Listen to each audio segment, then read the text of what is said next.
Bismillahirrahmanirrahim. Assalamualaikum warahmatullahi wabarakatuh. Alhamdulillahirabbil alamin.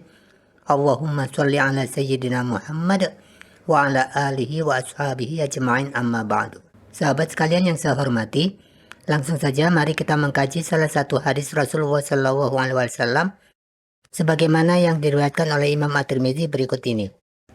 Haddatsana Ali bin Sa'idin Al-Kindi qala Haddatsana Ibnul Mubarak an Haywata bin Shuraihin an Bakri bin Amr an Abdullah bin Hubairah an Abi Tamimin Al-Jaishani an Umar bin Al-Khattabi qala. Dari Umar bin Khattab beliau berkata, qala Rasulullah sallallahu alaihi wasallam. Rasulullah sallallahu alaihi wasallam bersabda, "Lau annakum kuntum tawakkaluna 'ala Allahi haqqa tawakkulihi." Seandainya kalian itu bertawakal kepada Allah dengan sebenar-benar tawakal, la ruziqatum kama yurzaqut tayru, maka kalian benar-benar akan dikasihkan rezeki sebagaimana burung juga dikasih rezeki. Taghdu khimason, pergi di pagi hari dalam kondisi lapar, wataruhu bitonan, dan pulang di sore hari dalam kondisi kenyang. Hadis ini hasan sahih. Untuk pengertian tawakal, saya akan mulai dari sudut pandang bahasa dengan merujuk kepada kitab Mu'jam Maqayisil Lughah. Kata tawakal yang tersusun dari 3 huruf, wawu, kaf, dan lam, memiliki makna yang mendasar yaitu i'timadu ghairika fi amrika, yaitu menyandarkan urusan Anda kepada orang lain untuk diselesaikan. Dari ketiga huruf tersebut tersusun kata at-tawakkul atau tawakal yang memiliki pengertian wa huwa izharul ajzi fil amri, yaitu menunjukkan sisi kelemahan dalam sebuah urusan, wal i'timadu ala ghairika, sehingga kita menyerahkan urusan itu kepada orang lain untuk diselesaikannya. Sedangkan orang lain atau pihak yang kita serahi urusan tersebut dinamakan dengan al-wakil. Kemudian untuk pengertian rezeki, saya akan merujuk kepada kitab Al-Furuq fil Lughah, karya dari seorang ulama atau sastrawan klasik yaitu Abul Hilal Al-Askari. Beliau menjelaskan bahwa rezeki itu adalah al-ata'ul jari fil hukmi alal idrar, yaitu pemberian berkelanjutan secara hukum tanpa henti atau terus-menerus. Dari makna dasar ini, beliau menjelaskan lebih lanjut bahwasanya 1.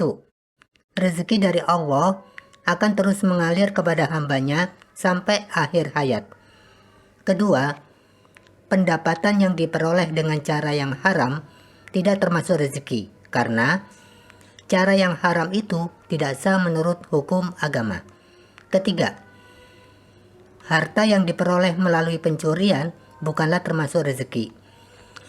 Seandainya hasil curian itu termasuk rezeki, pencurian tidak akan dicela, dan menginfakkan harta hasil pencurian patut mendapatkan pujian. Tentu saja ini akan bertentangan dengan firman Allah, wa mimma razaqnahum yunfiqun, yang artinya dan mereka menginfakkan dari rezeki yang kami berikan.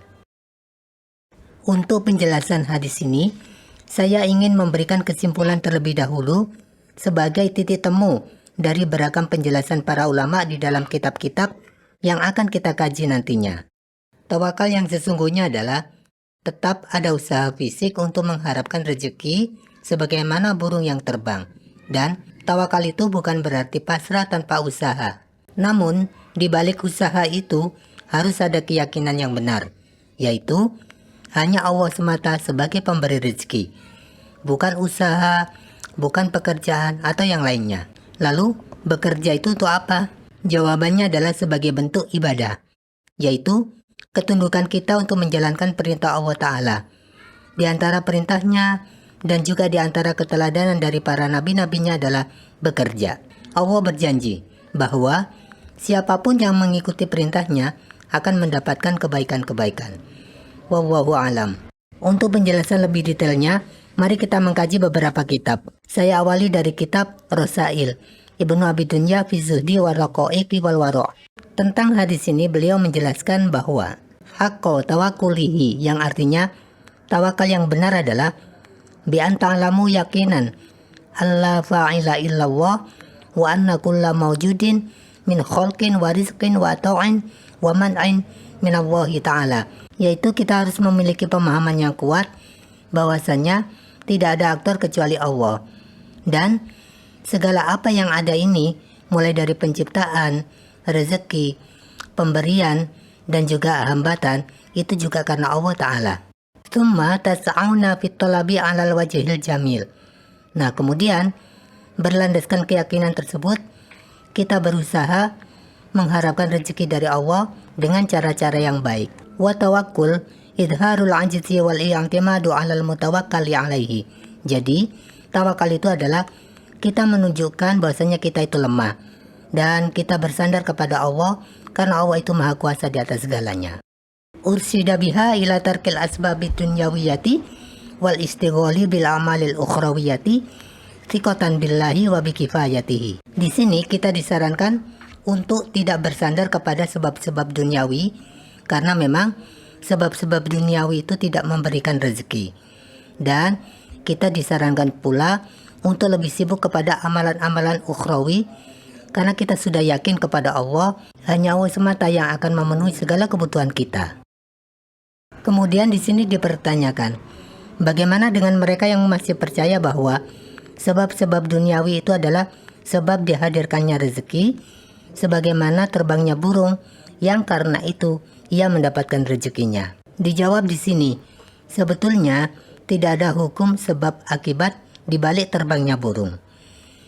Kita melihat bahwa burung yang terbang dan juga bertengger seringkali juga tidak menemukan makanannya, atau mereka juga sering mengalami kegagalan.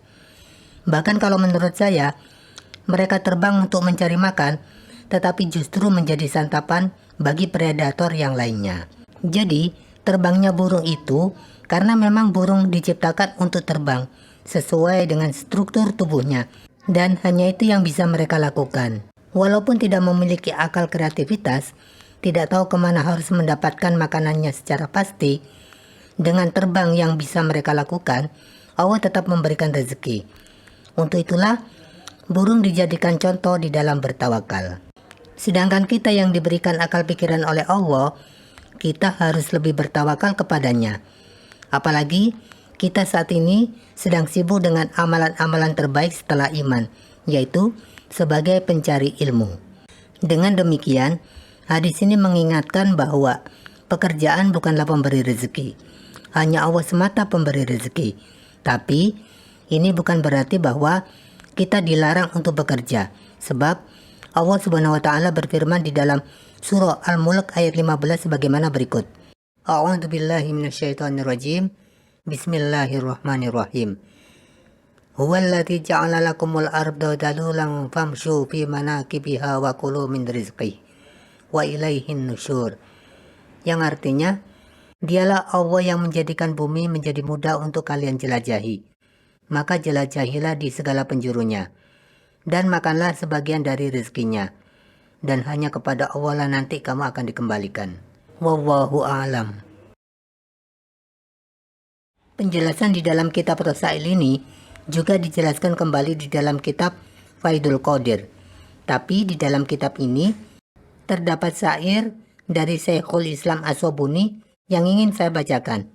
Tawakkal 'ala rahmani fi kulli hajatin aratta fa innallaha yaqdi wa yaqdir. Bertawakallah kepada Allah yang Maha Pengasih untuk apapun hajat yang kita inginkan, karena sesungguhnya Allah itu yang akan menetapkan dan Allah Maha Kuasa di atas segalanya. Mata ma yuridatul arsi amran bi'amrihi yusibahu wa ma lil 'abdi ma yatakhayyar. Jika Allah yang memiliki arsy tersebut berkehendak kepada hambanya atas sesuatu, maka sesuatu itu pasti akan terjadi, dan hamba tersebut tidak punya pilihan kecuali mengalami kejadian tersebut. Wa qad yahlikul insanu min wajhi amnihi wa yanju bi'idnillahi min haitsu yahdar. Seringkali seorang hamba itu mengalami kehancuran di suatu tempat yang dia pikir aman.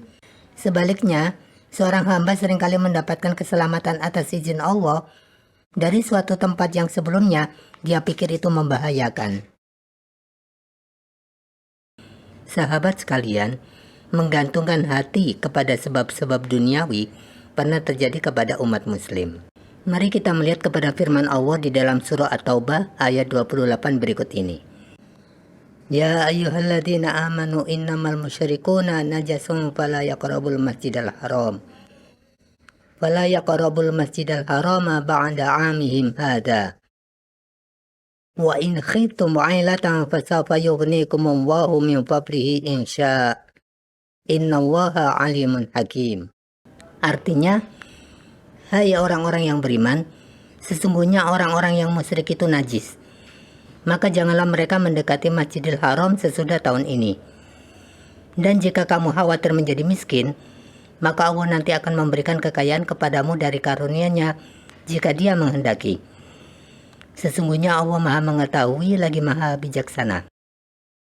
Di dalam kitab tafsir Al-Jami'u li Ahkamil Quran, Imam Al-Qurtubi menjelaskan, ketika kaum musyrik itu dilarang untuk memasuki wilayah Masjidil Haram, di mana sebelumnya mereka itu membawa makanan dan juga barang-barang untuk bisa dilakukan transaksi ekonomi, umat muslim merasa nanti akan jatuh miskin.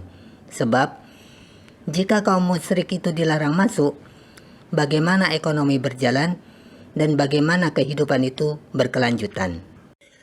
Kemudian, Allah pun menjanjikan kekayaan kepada mereka.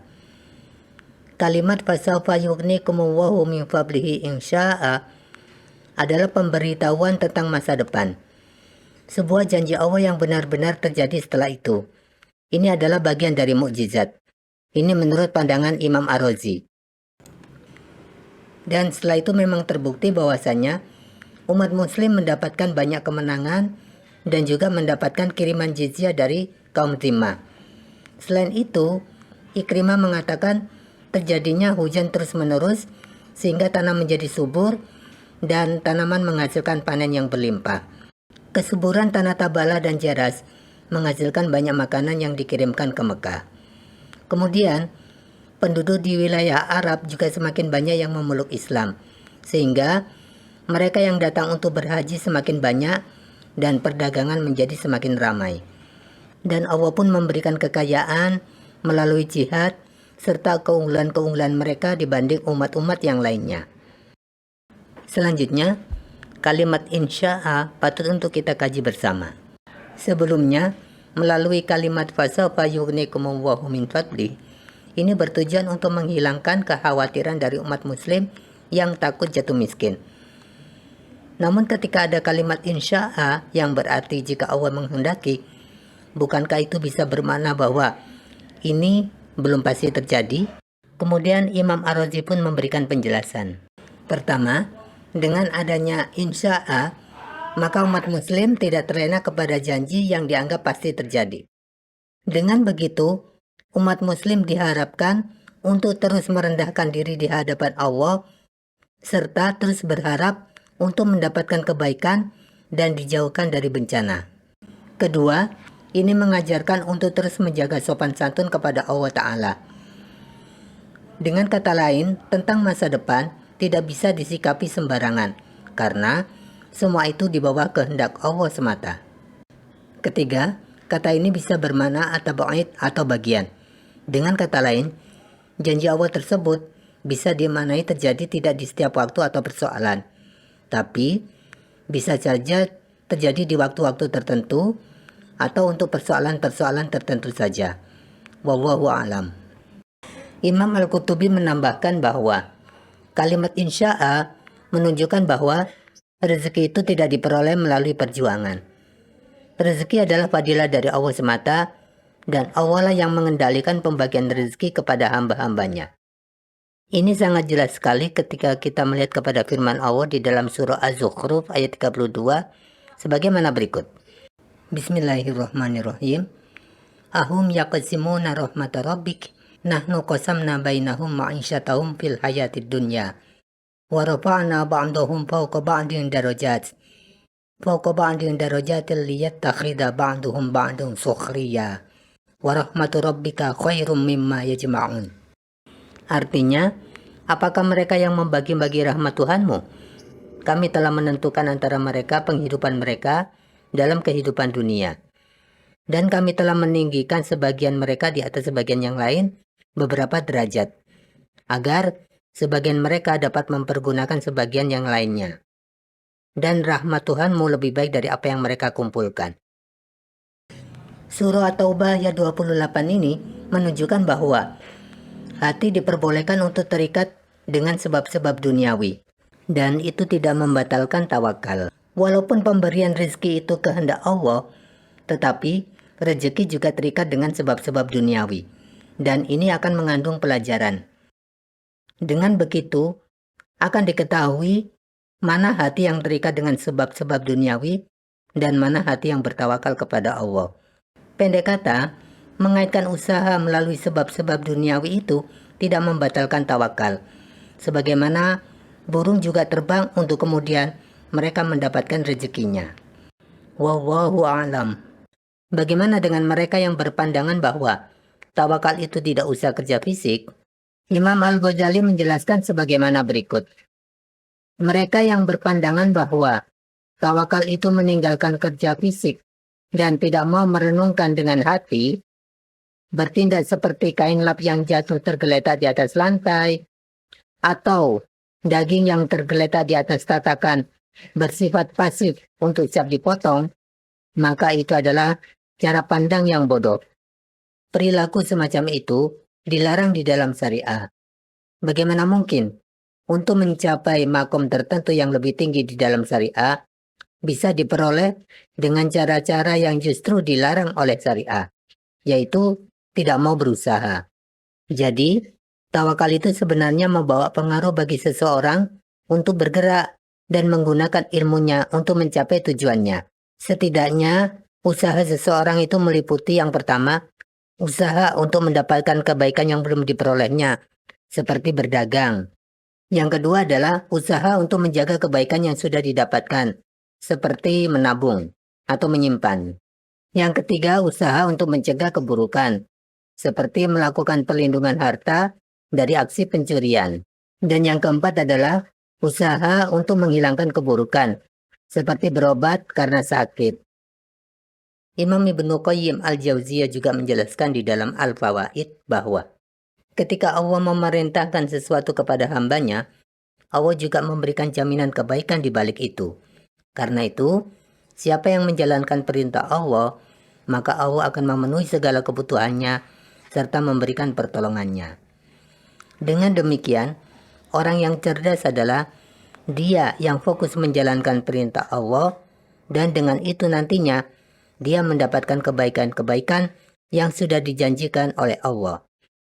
Sedangkan orang yang rugi adalah mereka yang hanya mengharapkan jaminan dari Allah, tetapi mengabaikan perintah Allah. Wallahu a'lam. Abul Hasan Al-Batul menjelaskan, Allah memerintahkan kita untuk menginfakkan harta-harta kita yang baik, hasil dari usaha kita.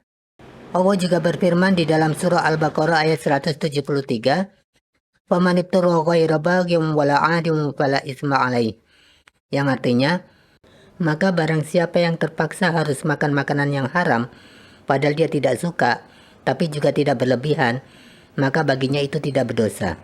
Ini berarti bahwa tetap harus ada usaha untuk menjaga diri, walaupun dalam kondisi terpaksa untuk memakan makanan yang haram disebabkan ketiadaan makanan yang halal.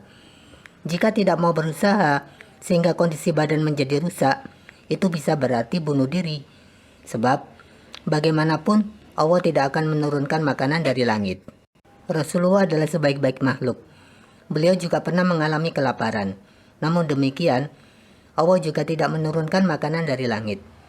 Rasulullah juga pernah menyimpan makanan dalam 1 tahun, sampai pada akhirnya Allah memberikan banyak kemenangan kepada umat Islam.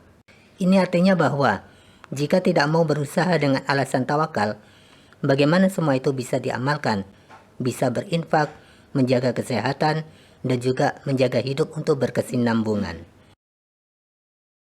Pada akhirnya, kita harus meyakini bahwa hanya Allah semata pemberi rezeki. Pekerjaan yang kita lakukan secara independen tidaklah mampu mendatangkan rezeki. Jika pekerjaan itu terkesan mendatangkan rezeki, seperti dalam bentuk gajian bagi para pekerja kantoran, panen tanaman bagi para petani, keuntungan rupiah bagi para pedagang, itu karena pekerjaan-pekerjaan tersebut berjalan sesuai dengan sistem yang sering kita saksikan. Dan sistem-sistem yang ada, semua itu di bawah kendali Allah semata. Jadi tetap saja, segalanya terjadi disebabkan karena Allah Ta'ala. Jika Allah berkehendak, bisa saja pekerjaan mengalami kebangkrutan, tanaman mengalami kekeringan, dan bentuk-bentuk lain yang merugikan, seperti dampak dari bencana alam. Dari sini, kita harus lebih bertawakal kepada Allah, karena kita ini sangatlah lemah, dan Allah itu Maha Kuasa. Dengan bertawakal, kita menjalankan perintahnya dengan penuh kesadaran sebagai seorang hamba, sehingga kita mendapatkan pertolongan dan juga hasil yang terbaik darinya. Itu karena Allah itu Maha Pengasih lagi Maha Penyayang. Wallahu a'lam. Wassalamualaikum warahmatullahi wabarakatuh.